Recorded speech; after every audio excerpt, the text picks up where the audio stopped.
నమస్కారం. రేపు రాష్ట్రమంతా వైఎస్ఆర్‌సీపీ ప్రభుత్వం మా అధినాయకుడు జగన్మోహన్ రెడ్డి గారి ఆదేశాల మేరకు అన్నదాతకు అండగా ఈ ఎరువుల కొరతను ప్రశ్నిస్తూ ఈ ప్రభుత్వానికి వీరందరినీ ప్రశ్నిస్తూ అన్నదాతకు అండగా రేపు ధర్నా కార్యక్రమం చేయబోతున్నాము. అందులో భాగంగానే ఈరోజు మేమందరం కూడా పోస్టర్ రిలీజ్ కార్యక్రమాన్ని చేస్తున్నాము. అయితే ఈ కూటమి ప్రభుత్వం 15 నెలల కాలమైంది అధికారంలోకి వచ్చి. ఈ 15 నెలల కాలంలో వాళ్ళు చెప్పిన అలివిగాని హామీల్లో సంవత్సర కాలము వృధాగా గడిపేశారు. స్టూడెంట్స్‌కి వాళ్ళు ఇచ్చిన దాంట్లో ఎంత కోత విధించారో మనం చూసాము. అలాగే ఈరోజు 45 ఏళ్ల తర్వాత ఇచ్చే పెన్షను మహిళలకు అది ఏమీ లేదు. తర్వాత నిరుద్యోగ భృతి అన్నారు. సంవత్సర కాలం ఎటువంటి నిరుద్యోగ భృతి ఇవ్వలేదు. ఇలా ప్రతి విషయంలో కూడా సిలిండర్స్ ఒక చిన్న సంక్షేమ పథకమైన సిలిండర్స్‌లో కూడా ఎంతమందికి సిలిండర్స్ వచ్చాయి? ఎన్ని సిలిండర్స్ ఇచ్చారు? సో, ఎటువంటిది కూడా చిత్తశుద్ధి లేకుండా ఈ అధికారం ఈ కూటమి ప్రభుత్వం ఏ విధంగా కార్యాచరణ చేస్తుందని అందరూ గమనిస్తున్నారు.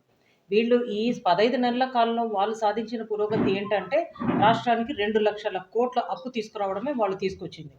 ఈ 2,00,000 కోట్లు తెచ్చారు. ఏం చేశారు? ఏంటి దానికి ఎంతమందికి ఎలాంటి మేలు చేశారో మనకు తెలీదు.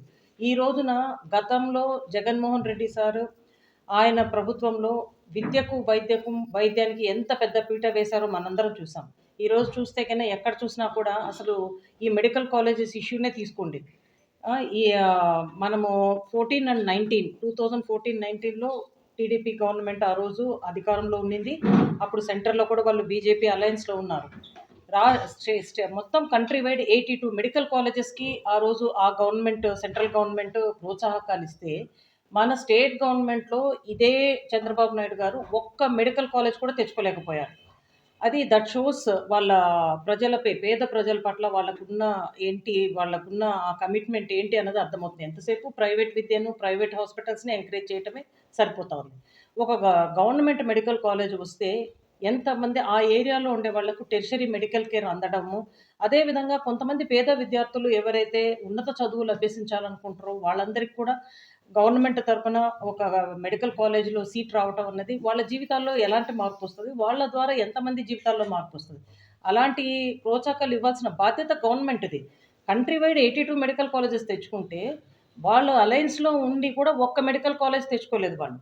అదే మనము 19 నుంచి 24కి మెడికల్ కాలేజ్ 17 మెడికల్ కాలేజెస్‌కి పర్మిషన్ తెచ్చుకొని 5 మెడికల్ కాలేజెస్ ఆల్రెడీ రన్నింగ్‌లో తెస్తే, వీళ్ళు అధికారంలోకి వచ్చి రాంగానే మాకు మెడికల్ సీట్లు వద్దని రాసిచ్చిన గనులు ఈ గవర్నమెంట్ వాళ్ళు. మేము రన్ చేయలేమని రాసిచ్చారు.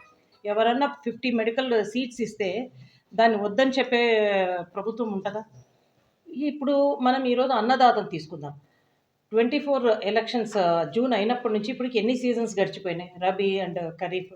ఇప్పుడు వాళ్ళకి ఆ రోజు మన ప్రభుత్వంలో ఉన్నప్పుడు 6,000 సెంట్రల్ గవర్నమెంట్ ఇచ్చేదానికి అదనంగా మరి 7,500 ఏసి జగన్మోహన్ రెడ్డి సార్ 13,500 ఇస్తుంటే, సెంట్రల్ గవర్నమెంట్ ఇచ్చే 6,000 కాక నేను అదనంగా 20,000 ఇస్తానని చెప్పిన ఈ గవర్నమెంట్ ఎంత ఇచ్చారు? 5,000 ఇచ్చారు ఇప్పుడు. రైతులకిచ్చే సబ్సిడీ ఇది, సున్నా వడ్డీ ఇది. అసలు ఎక్కడ ఉంది? అసలు ప్రైజెస్ ఎక్కడున్నాయి? ఎంఎస్‌పీ ఎక్కడ ఫిక్స్ చేశారు? ఈ గవర్నమెంట్ అధికారంకి వచ్చినప్పటి నుంచి రైతులు ఎన్ని కష్టాలు పడ్డారో మనం చూస్తున్నాం. పొగాకు రైతు నుంచి, పత్తి రైతు నుంచి, మిర్చి రైతులు, అరటి రైతులు ప్రతి ఒక్కరు రోడ్డున పడ్డే పరిస్థితి. ఈ రైతుల్ని ఆదుకుంటే మనకు అన్నం పెట్టే రైతును మనం ఆదుకోకపోతే ఎట్లా గవర్నమెంట్ అన్నది వాళ్ళకి తీసుకోవాల్సిన చర్యలు తీసుకోవాలి.